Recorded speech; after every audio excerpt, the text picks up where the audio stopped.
Hello dear students और प्यारे साथियों। मैं आर्य क्लास यूट्यूब चैनल के अंतर्गत सभी विद्यार्थियों का और साथियों का बहुत बहुत स्वागत, वेलकम और अभिनंदन करता हूं।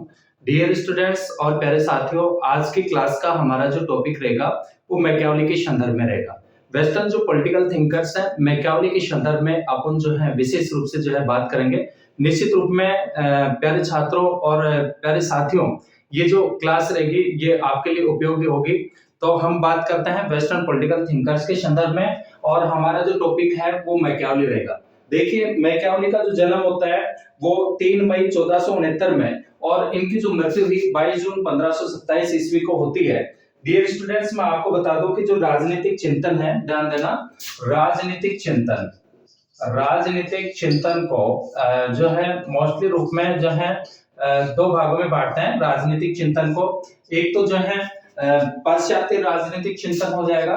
कौन सा चिंतन? पाश्चात्य राजनीतिक चिंतन। ठीक है, पाश्चात्य राजनीतिक चिंतन। और इसके अलावा दूसरा जो हम बांटते हैं वो पूर्वी चिंतन में। ठीक है, एक पाश्चात्य चिंतन और एक कौन सा हो जाएगा? पूर्वी चिंतन। तो पाश्चात्य चिंतन के अंतर्गत जो पाश्चात्य जो विचारक है उसमें हम मैकियावेली के संदर्भ में बात करेंगे, लेकिन इससे पहले के जो विचारक हैं उन पे हम दृष्टि बात करते हैं, एक बार दृष्टि डालते हैं। तो पाश्चात्य राजनीतिक चिंतन में मुख्य रूप से जो है जो शुरुआत है कि सबसे पहले जो आते हैं वो कौन से विचारक आते हैं? सोफिस्ट विचारक। ठीक है, कौन से विचारक? सोफिस्ट विचारक। और जो सोफिस्ट विचारक थे ये विद्या देने का कार्य करते थे, लेकिन विद्या के बदले में जो है फीस लेते थे। ठीक है, और इनका जो चिंतन था वो व्यवस्थित चिंतन नहीं था। जो सोफिस्ट जो विचारक थे इनका जो चिंतन था वो व्यवस्थित चिंतन के रूप में नहीं था। ठीक है, इसके बाद में जो है कि इनके कुछ मान्यताएं थी और उसके बाद में जो आता है सोफिस्ट के बाद में जो आता है वो यूनानी चिंतन आता है। कौन सा चिंतन आता है? यूनानी चिंतन। ठीक है, और यूनानी चिंतन के अंतर्गत मुख्य रूप से जो है कि नगर राज्यों की बात होने लगी। किसकी बात होने लगी? नगर राज्यों की। नगर राज्यों की। और इसके बाद में जो नगर राज्य थे और इसमें यूनानी चिंतन के अंतर्गत जैसे सुकरात और इसके अलावा जो है इसके बाद में प्लेटो हो गया और अरस्तु हो गया। इसके बाद में आता है रोमन चिंतन। यूनानी चिंतन के बाद में कौन सा चिंतन आता है? रोमन चिंतन। ठीक है, रोमन चिंतन। और रोमन चिंतन के अंतर्गत जो है पोलिबियस, सेनेका और सिसरो आदि प्रमुख जो है विचारक हैं। उसके बाद में जो है मध्यकालीन विचारक। कौन से विचारक? मध्यकालीन। मध्यकालीन विचारक, जिसे अंधकार का युग कहा जाता है। ध्यान रखना, इसको जो है अंधकार का युग कहा जाता है। किसका युग कहा जाता है? अंधकार का युग। ठीक है, किसका युग कहा जाता है? अंधकार का युग कहा जाता है। किसको? मध्यकालीन युग को। उसके बाद में जो है इसके बाद में जो युग आता है वो कौन सा आता है? आधुनिक युग। कौन सा युग? आधुनिक युग। आधुनिक युग। ठीक है, ये प्रमुख रूप से जो हम पाश्चात्य चिंतन को बांट रहे हैं कि जो शुरुआत होती है वो सोफिस्ट विचारकों से होती है। सोफिस्ट के बाद में यूनानी चिंतन, जिसका प्रमुख जो केंद्र था वो नगर राज्य था, और उसके बाद में रोमन और फिर मध्यकालीन और उसके बाद में जो है आधुनिक युग आता है। कौन सा युग आता है? आधुनिक युग आता है। और मैं बता दूं आपको कि जो मध्यकाल का जो युग था जिसको अंधकार का युग कहा जाता है, चर्च और राज्य के बीच में क्या होता है? संघर्ष होता है। इसमें किसके बीच में होता है? चर्च, इसमें ध्यान देना मध्यकालीन में। ठीक है, किसमें? मध्यकाल में चर्च व राज्य के बीच क्या होता है? संघर्ष होता है कि चर्च की प्रधानता है या राज्य की। चर्च व राज्य के बीच क्या प्रारंभ हुआ? संघर्ष प्रारंभ हुआ। ठीक है, किसके बीच में संघर्ष प्रारंभ होता है? चर्च और राज्य की सत्ता को लेकर के दोनों के बीच में क्या होता है? संघर्ष होता है। और इसमें प्रमुख रूप से एम्ब्रोज, ग्रेगरी और ऑगस्टाइन एक्विनास आदि जो है प्रमुख रूप से थे। और उसके बाद में जो आधुनिक जो है आधुनिक, एक बात आप ध्यान रखना कि 1343 में मार्सिलियो ऑफ पेडुआ की क्या होती है? मृत्यु होती है। कब? 1343 ईस्वी में। ठीक है, Marsilio of Padua. Marsilio of Padua. ठीक है, इनकी क्या होती है? मृत्यु हो जाती है। और इसके बाद में जो है 1469 में मैकियावेली का जन्म होता है। 1469 में जो है किसका जन्म हुआ? मैकियावेली का। तो बीच की जो अवधि है, ध्यान रखना कि जो मार्सिलियो ऑफ पेडुआ की जो मृत्यु हुई और जो 1469 में जो मैकियावेली का जो जन्म होता है, ये जो बीच की अवधि है इसको पुनर्जागरण का युग कहा जाता है। ठीक है, क्या कहा जाता है इसको? पुनर्जागरण का काल माना जाता है या समय माना जाता है इन दोनों के बीच की अवधि को। ठीक है, मार्सिलियो ऑफ पेडुआ की जो मृत्यु हुई 1343 ईस्वी में और 1469 में मैकियावेली का जो जन्म होता है, जो बीच की जो अवधि है, इसको जो है पुनर्जागरण का क्या कहा जाता है? युग कहा जाता है। और मैकियावेली का जो जन्म हुआ वो पुनर्जागरण काल में हुआ, इसलिए मैकियावेली को पुनर्जागरण का शिशु भी कहा जाता है। ठीक है, ध्यान रखना, मैकियावेली को पुनर्जागरण का क्या कहा जाता है? शिशु कहा जाता है। अब अपन महत्वपूर्ण बातों पे जो है चर्चा करेंगे। तो देखिए, रिवाइजेशन करवा देता हूं। हम बात कर रहे हैं वेस्टर्न पॉलिटिकल थिंकर्स के संदर्भ में और आज की क्लास का हमारा जो टॉपिक है वो मैकियावेली है। मैकियावेली का जो जन्म हुआ वो 3 मई 1469 में होता है। ठीक है, कब होता है? 3 मई 1469 में इटली के प्रतिभा संपन्न जो नगर था, ये जो इटली के नगर फ्लोरेंस में, कहां पे हुआ? फ्लोरेंस में हुआ। और उसके बाद में इनकी जो मृत्यु है वो 22 जून 1527 ईस्वी को होती है। हम पाश्चात्य राजनीतिक चिंतन की बात कर रहे हैं और इसको जो है पाश्चात्य राजनीतिक चिंतन को जो है मोस्टली रूप में दो भागों में बांटना है, एक पाश्चात्य राजनीतिक चिंतन और एक पूर्वी चिंतन। पाश्चात्य चिंतन के अंतर्गत सबसे पहले सोफिस्ट विचारक आते हैं जिनका व्यवस्थित चिंतन नहीं था। उसके बाद में जो युग आया वो यूनानी चिंतन, और यूनानी चिंतन के अंतर्गत प्रमुख रूप से नगर राज्यों की बात होती है। फिर रोमन चिंतन आता है और उसके बाद में मध्यकालीन युग जिसे अंधकार का युग कहा जाता है। चर्च और राज्य के बीच में क्या होता है? संघर्ष होता है। और फिर आता है आधुनिक युग। ठीक है, आधुनिक युग के अंतर्गत 1343 ईस्वी में जो मार्सिलियो ऑफ पेडुआ की मृत्यु होती है और 1469 में मैकियावेली का जन्म होता है। तो जो बीच की जो अवधि थी इसको पुनर्जागरण का क्या कहा जाता है? काल माना जाता है। इसलिए मैकियावेली को जो है पुनर्जागरण का क्या कहा जाता है? शिशु भी कहा जाता है। ठीक है, अब महत्वपूर्ण बिंदु पे आप ध्यान दीजिए कि मैकियावेली ने पहली बार राष्ट्र राज्य की बात की। ठीक है, कि मैकियावेली के द्वारा, ध्यान देना कि जो मैकियावेली है उसके द्वारा पहली बार राष्ट्र राज्य की जो है क्या कही गई? बात कही गई। ठीक है, तो सबसे महत्वपूर्ण जो बात है कि मैकियावेली पहली बार राष्ट्र राज्य की बात करता है। ध्यान रखना कि कौन से विचारक के द्वारा? मैकियावेली के द्वारा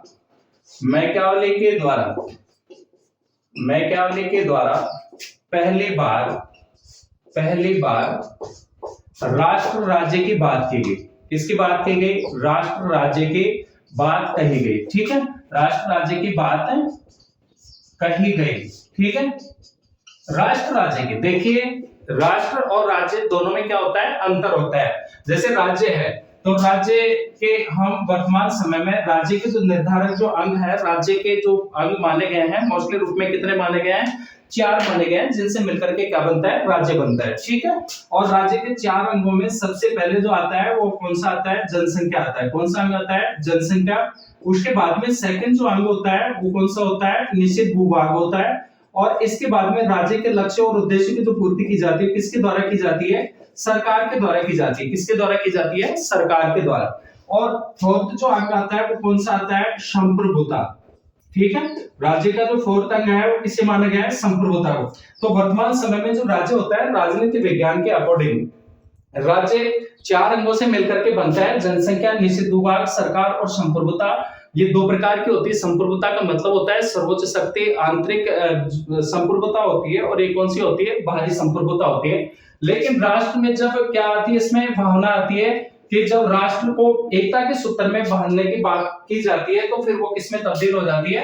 राष्ट्र में। ठीक है, कि जब एक राज्य के लोगों में अपने देश के प्रति मर मिटने की भावना, लगाव की भावना, प्रेम की जो भावना होती है और सामूहिक रूप से एकता के सूत्र में बंधने की जो भावना होती है उसको क्या कहा जाता है? राष्ट्र कहा जाता है। ठीक है, तो राष्ट्र राज्य की जो बात की गई पहली बार वो कौन से विचारक के द्वारा की जाती है? मैकियावेली के द्वारा की जाती है। किसके द्वारा की जाती है? मैकियावेली के द्वारा। और आधुनिक युग की शुरुआत मैकियावेली से मानी जाती है। ध्यान रखना, आधुनिक युग की शुरुआत। ठीक है, आधुनिक युग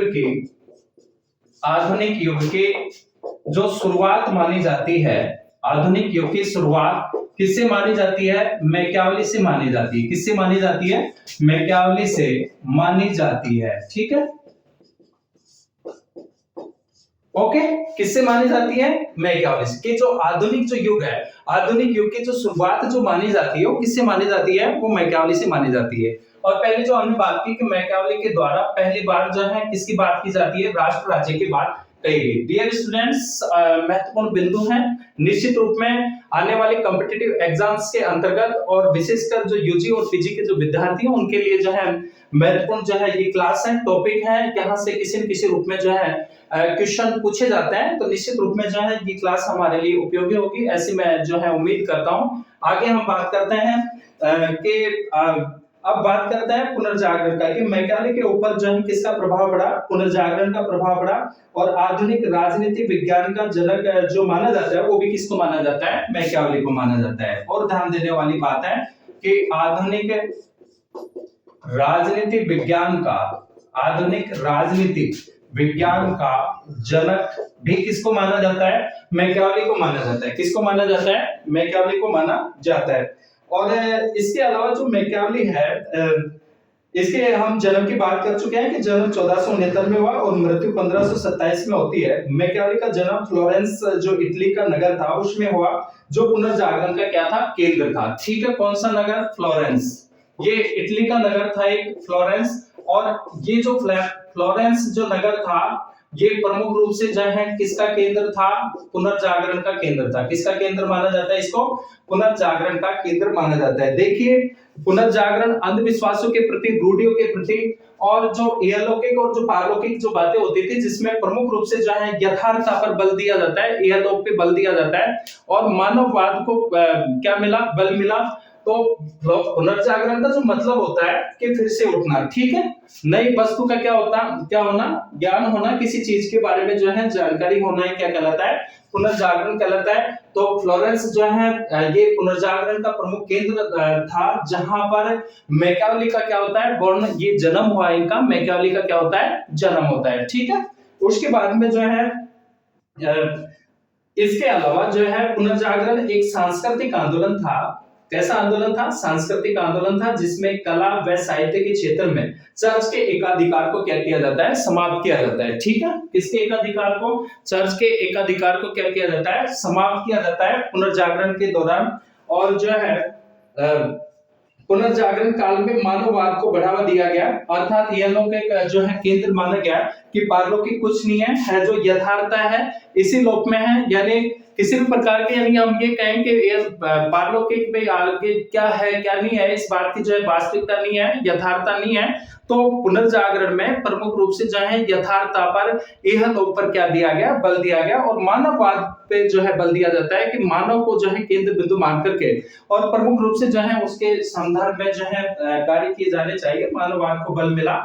और सोफिस्ट विचारधारा की पुनरावृत्ति हुई। मानववाद का मतलब था कि मानव को जो है प्रमुख माना जाए, और पुनर्जागरण काल बाहरी राजनीतिक परिवर्तनों का काल था, अर्थात मध्य युग में प्रचलित जो सामंतवादी व्यवस्था थी वो समाप्त हो रही थी, और उसके स्थान पर शक्तिशाली और निरंकुश राजतंत्र क्या हो रहे थे, स्थापित हो रहे थे। ठीक है, इसके स्थान पर सामंतवादी जो व्यवस्था थी उसके स्थान पर कैसे व्यवस्था स्थापित हो रही थी कि पुनर्जागरण में भारी राजनीतिक परिवर्तनों का दौर चला, और इसमें प्रचलित जो सामंतवादी व्यवस्था थी वो धीरे धीरे समाप्त हो रही थी, उनके स्थान पर शक्तिशाली निरंकुश राजतंत्र स्थापित हो रहे थे। पुनर्जागरण के दौरान नए विचारों का जन्म हुआ, जिससे नए सौदागर वर्ग पनपा, और इसी वर्ग ने आर्थिक क्षेत्र में व्यक्तिवाद को क्या दिया, बढ़ावा दिया। ठीक है, इसके बाद में ध्यान रखना, अगली जो हम बात करते हैं कि यूरोप में जो पुनर्जागरण होता है 3 बार हुआ। ठीक है, यूरोप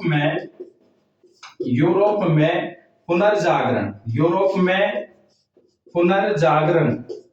जो है 3 बार होता है। यूरोप में पुनर्जागरण 3 बार हुआ। कितनी बार हुआ, 3 बार हुआ। ठीक है, ध्यान रखना कि यूरोप में पुनर्जागरण जो होता है वो 3 बार होता है। एक तो कब कि पहला जो पुनर्जागरण हुआ वो 8वीं सदी में हुआ। कौन सी सदी में, एक तो जो है 8वीं सदी में। कौन सी सदी में, 8वीं सदी में होता है, और इसमें प्रमुख रूप से जो है कि यह रोम विद्या का पुनर्जागरण था। किसका काल था, यह रोम विद्या का पुनर्जागरण था। ठीक है, कौन सी विद्या का, रोम विद्या का पुनर्जागरण था। और उसके बाद में दूसरा जो पुनर्जागरण हुआ वो 13वीं सदी में। कौन सी सदी में, 13वीं सदी में होता है, और प्रमुख रूप से जो है ये अरस्तु की जो है शिक्षा का क्या था, पुनर्जागरण था। अरस्तु को राजनीति विज्ञान के पिता के नाम से जाना जाता है। और अरस्तु का जो महत्वपूर्ण जो ग्रंथ था पॉलिटिक्स, इनका जो है महत्वपूर्ण ग्रंथ था। अरस्तु यथार्थवादी विचारक थे, इनको राजनीति विज्ञान के जनक या प्रणेता के नाम से भी जो है जाना जाता है। तो अरस्तु की शिक्षा का था। और जो तीसरा जो पुनर्जागरण होता है वो 14वीं सदी में हुआ। कौन सी सदी में हुआ? 14वीं सदी में हुआ।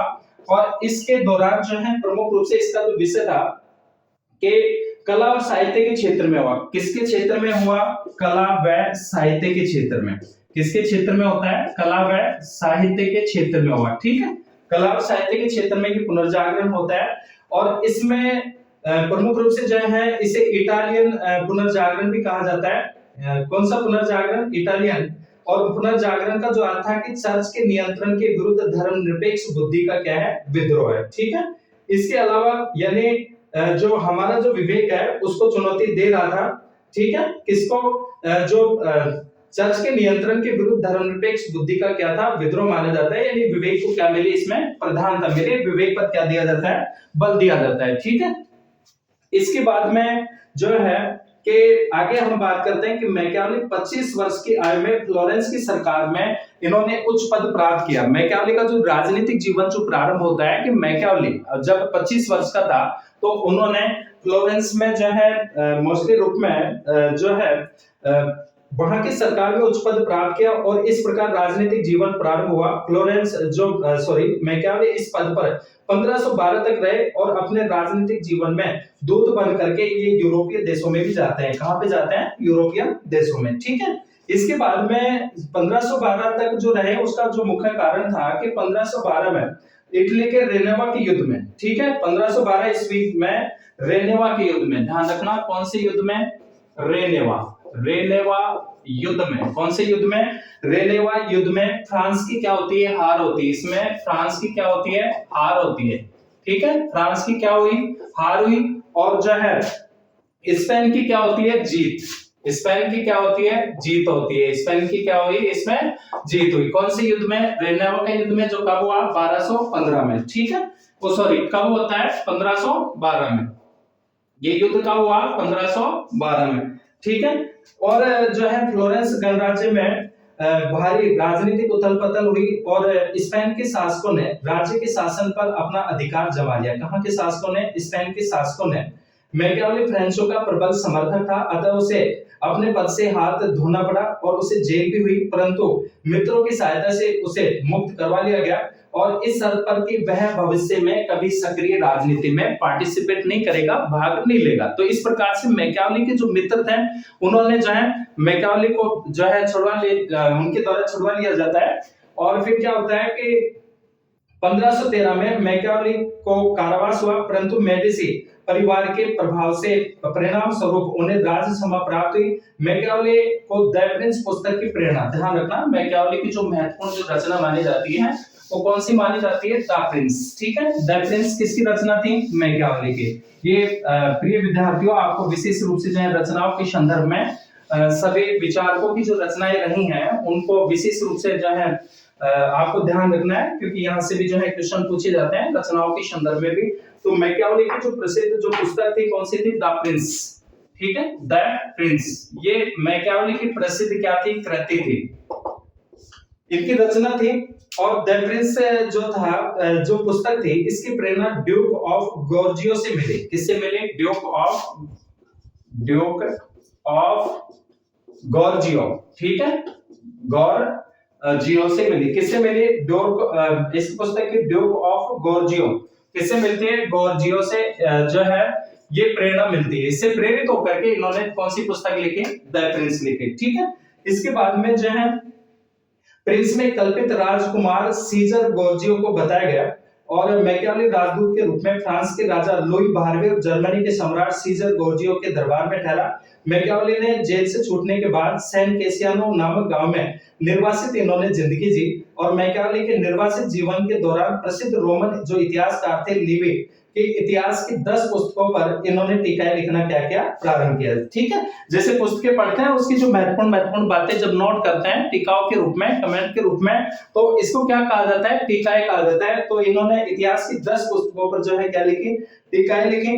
और मैकियावेली ने जो है इस पुस्तक को लिखने का जो मुख्य उद्देश्य था कि शासक ज्ञान को पुनर्जीवित करना था। मैकियावेली को लगा कि यह कार्य लंबा व कठिन है, अतः उसने अपने राजनीतिक उद्धार के लिए तत्कालीन मेडिसी शासक लॉरेंस को भेंट करने के लिए प्रिंस नामक पुस्तक के रूप में उसका क्या किया, संक्षिप्तीकरण किया। ठीक है। और मैकियावेली ने अपने निर्वासित काल में 2 अन्य पुस्तकों की रचना की, और पुस्तकें आपको ध्यान रखनी है। एक तो जो है हिस्ट्री ऑफ फ्लोरेंस, ठीक है, history of Florence, history of Florence, Florence एक ये इनकी पुस्तक थी। और ये जो पुस्तक लिखी गई 1525 में प्रकाशित का, 1525 में हिस्ट्री ऑफ फ्लोरेंस, फ्लोरेंस का इतिहास। और इसके अलावा the art of war, the art, art मतलब कला, द आर्ट ऑफ वार, ठीक है, युद्ध की कला। और युद्ध की जो कला थी ये 1215 में, कब, 1215 में। तो ये मैकियावेली की जो है महत्वपूर्ण जो है पुस्तकें मानी जाती है। एक तो द प्रिंस, इसके अलावा जो है हिस्ट्री ऑफ फ्लोरेंस, और इसके अलावा जो थी द आर्ट ऑफ वार, युद्ध की कला, ठीक है। इसके बाद में जो है मैकियावेली की जो पुस्तक थी द प्रिंस, और लिखने की प्रेरणा 1502 में मिली थी। लेखन कार्य 1513 में शुरू हुआ, वह प्रकाशित 1532 में होती है। कब प्रकाशित होती है? ये 1532 में प्रकाशित हुई, ठीक है। कब प्रकाशित हुई? 1532 में। और इसके अलावा जो मैकियावेली को राष्ट्र राज्य का जो है प्रणेता माना जाता है। इसके अलावा राज्य के जैसे 4 तत्व होते हैं। राष्ट्र भावनात्मक, जो राष्ट्र की जो भावना होती है, जैसे अखंड भारत को एकजुट करने के लिए मैकियावेली के समय इटली 5 राज्यों में बटा हुआ था। तो मैकियावेली प्रमुख रूप से जो है इनको एक करना चाहता था राज्य संबंधी विचारों के अंतर्गत। अगर हम मैकियावेली के पॉलिटिकल व्यूज के बारे में बात करें, राजनीतिक विचारों के बारे में बात करें, तो प्रमुख रूप से इन्होंने राज्य को जो है कृत्रिम माना है, मानव स्वभाव को स्वार्थी बताया, राजा को जो है राज्य सिखाया, और ये एक राजा कैसे सफल हो सकता है इसके संदर्भ में इन्होंने बताया कि राजा में शेर जैसा साहस और लोमड़ी जैसी क्या होनी चाहिए, चतुराई होने चाहिए, ठीक है। इसके अलावा जो है राज्य की सुरक्षा के लिए सारे साधन जो है इन्होंने नैतिक माने हैं। और इसके अलावा स्त्री को क्या माना है? भाग्य माना है। इसके अलावा सार्वभौम अहमवाद का जो है इनके द्वारा जो है सिद्धांत दिया गया। तो डियर स्टूडेंट्स, आज की क्लास के अंतर्गत हमने प्रमुख रूप से जो है मैकियावेली के परिचय के संदर्भ में हमने जो है बात की है, और इनके जो विचार हैं, राजनीतिक जो विचार है, आगे की जो क्लास है वो हम मैकियावेली क्लास पार्ट 2 के संदर्भ में पढ़ेंगे। मिलते हैं अगली क्लास में, तब तक सभी विद्यार्थियों और साथियों का बहुत बहुत धन्यवाद।